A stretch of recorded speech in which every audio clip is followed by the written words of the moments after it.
Welcome back for your quick bite on the latest in wildlife and conservation. I'm Jeremiah Pouncy, and today we're diving into an incredible story of redemption and rare birds in India.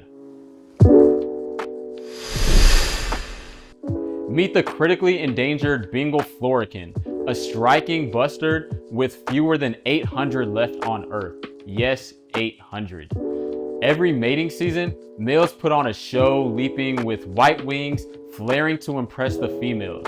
But just decades ago, these birds were hunted relentlessly.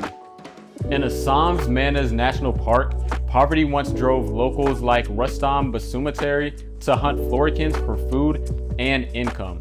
But in a stunning turnaround, Rustam and over 800 former poachers are now the bird's fiercest protectors, patrolling not only grasslands, but also guiding tourists.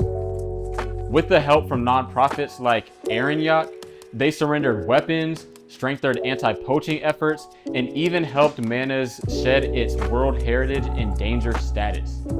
And the result? A 2024 study found more floricans here than in 2011, proof that community-led conservation works. And here's the kicker. Ecotourism now brings families up to $450 extra a month during florican season.